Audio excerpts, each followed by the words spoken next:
আহিছোঁ আমাৰ KGMT হস্পিটেলৰ তৰফৰ পৰা গুৱাহাটীত য'ত আমি যোৱা 22 বছৰে উৎকটা তালুফটা ৰোগীসকলক সম্পূৰ্ণ বিনামূলীয়া চিকিৎসা আগবঢ়াই আহিছোঁ। আমি এনেধৰণৰ সজাগতা শিবিৰ ঠায়ে ঠায়ে আমি পাতোঁ যাতে এনেধৰণৰ শিশুসকলক বিচাৰি উলিয়াই আমি তেওঁলোকক লৈ আনি চিকিৎসা কৰাব পাৰোঁ।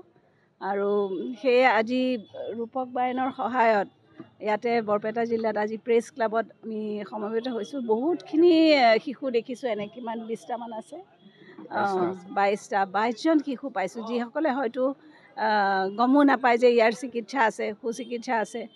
উৎকটা তালুফটা বিভিন্ন ধৰণে প্ৰেজেণ্ট কৰে আমাক, যেনে কেতিয়াবা অকল সামান্য উৎকটা থাকে বা কেতিয়াবা গোটেই উঠটোৱে ফটা থাকে, তাৰ লগত নাকটো ফটা থাকে, কেতিয়াবা এটা ফালে থাকে, কেতিয়াবা দুইটা ফালে থাকে, কেতিয়াবা নাকটো বাদ দি গোটেই গালেদি গোটেই এটা মস্ত হয়, চকুলৈকে কাটা থাকে আৰু তাৰোপৰি তালুখনো ফটা থাকে, কিছুমানৰ থাকে কিছুমানৰ নাথাকে। বিভিন্ন ধৰণে মানে তেওঁলোকে আমাৰ মাজলৈ আহে। তেওঁলোকৰ যে সুচিকিৎসা আছে এইটো কথা বহুত দিনলৈকে মানুহে নাজানিছিলেই। সেইকাৰণে প্ৰথমে 22 বছৰ আগতে যেতিয়া আৰম্ভ কৰিছিলোঁ তেতিয়া স্মাইল ট্ৰেইন বুলি এটা সংস্থা আছে, বিশ্বব্যাপী এনেকুৱা তেওঁলোকে সৰু সৰু এনেকুৱা কিছুমান হস্পিটেলক চিলেক্ট কৰি পেলাই তেওঁলোকে সেয়া কৰিছিলে। এনেকৈ একোটা স্মাইল ট্ৰেইনৰ স্পেচিয়েলিষ্ট কিছুমান গ্ৰুপ কিছুমান বনাইছিলে। তাৰ ভিতৰত মই গোটেই ইষ্টাৰ্ণ ইণ্ডিয়াৰ ভিতৰত এই স্মাইল ট্ৰেইনক লৈ আহিছিলোঁ। আহি পেলাই প্ৰথম আৰম্ভ কৰিলোঁ যেতিয়া ইয়াতে, আৰু ভাৰতত তেতিয়া বেছি নাছিলেই। অকল এতিয়া ভাৰততে নহয়, বিশ্বৰ বিভিন্ন জেগাত এনেকুৱা ধৰণৰ শিশুসকলক এই স্মাইল ট্ৰেইনে সহায় আগবঢ়াই আহিছে। তেওঁলোকে আমাক বাকী সকলোখিনি সুবিধা দিয়ে আৰু আমাক আনকি অকল চিকিৎসাৰ বাবে ব্যয় নহয়, তাৰোপৰি যিকোনো ইনষ্ট্ৰুমেণ্ট ইকুইপমেণ্টছ আদি কিনিব লগা হ'লেও তেওঁলোকে সহায় কৰে।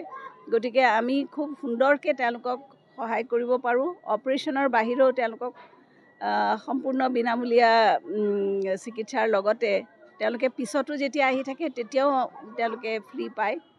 তাৰোপৰি তেওঁলোকৰ সেইখিনি সময়ত ৰোগীজনৰ আৰু এজন এটেণ্ডেণ্টৰ সম্পূৰ্ণ খৰচ, থকা খোৱা আদিৰ ব্যয়ো আমি বহন কৰোঁ স্মাইল ট্ৰেইনৰ সহায়ত। গতিকে এনেধৰণে আজি বহুত হাজাৰটা আমি অপাৰেশ্যন অলৰেডি কৰিছোঁ যোৱা 22 বছৰে। তো এই চুকে কোণে বিচাৰি উলিওৱাত যদি আমি নাপাওঁ, খবৰ নাপাওঁ, সহায় কৰিব নোৱাৰোঁ, সেয়ে আজি মানে ভাল লাগিছে যে 22জন ৰোগীয়ে নতুনকৈ সহায় পাব এনেধৰণৰ সজাগতা শিবিৰৰ পৰা। আৰু আশা কৰিছোঁ যিসকলে আজি চাই আছে তেওঁলোকেও যাতে এনেধৰণৰ শিশু কেতিয়াবা দেখা পালে আমাৰ হস্পিটেলৰ কথা ক'ব পাৰে, যাতে আমি তেওঁলোকক আকৌ এনেধৰণে চিকিৎসা আগবঢ়াই সহায় কৰিব পাৰোঁ। তেওঁলোকৰ অকল অস্ত্ৰোপচাৰেই নহয়, তাৰ লগতে দাঁতৰ বিসংগতি, তাৰপিছত কাণেৰে নুশুনা হ'লে বা তেওঁলোকৰ যদি আছে স্পীচৰ প্ৰব্লেম হয় সাধাৰণতে, সেইবিলাকো আমি চিকিৎসা কৰোঁ। আৰু সেইটো বহুত দিনলৈকে এনেকুৱা ৰোগীও আছে আমাৰ ওচৰত যোনে শিশুৰ পৰা এতিয়ালৈকে 15 বছৰ 20 বছৰলৈকে আমাক দেখাবলৈ আহি থাকে। তেওঁলোকেও নাপাহৰে, তেওঁলোকৰ মাক দেউতাকেও নাপাহৰে, আমাক আকৌ বিচাৰি বিচাৰি আহে। ইয়াকে ক'লোঁ, ধন্যবাদ। মই ডক্টৰ সীমাৰেখা, মই গুৱাহাটী মেডিকেল কলেজৰ প্লাষ্টিক চাৰ্জাৰী বিভাগৰ প্ৰাক্তন মুৰব্বী অধ্যাপিকা। এতিয়া মই ৰিটায়াৰ কৰিছোঁ। মই অধ্যাপিকা থাকোঁতেও তেতিয়াও মই মোৰ হস্পিটেলৰ সময়ৰ বাহিৰত মই এইটো কৰি আছিলোঁ। 3টা বজাৰ পিছত মই অপাৰেশ্যন কৰি আছিলোঁ আৰু এতিয়াতো মোৰ ফুল টাইম, গতিকে এতিয়াও অপাৰেশ্যন কৰি আছোঁ। গতিকে মই এইটো লৈ পেলাই মানে খুব পেশ্যনেট, কৰি খুব ভাল পাওঁ, সেইকাৰণে এতিয়াও কৰি আছোঁ। Thank you. শৰীৰৰ যিকোনো অসুবিধাৰ সন্মুখীন হৈছে নেকি আপুনি? শাৰীৰিক সমস্যাৰ প্ৰতিকাৰ কেৱল আমি দিম। অভিজ্ঞ চিকিৎসকে দিব সুপৰামৰ্শ। প্ৰতি সপ্তাহত থাকিব বিভিন্ন ৰোগৰ বিশেষজ্ঞ চিকিৎসক।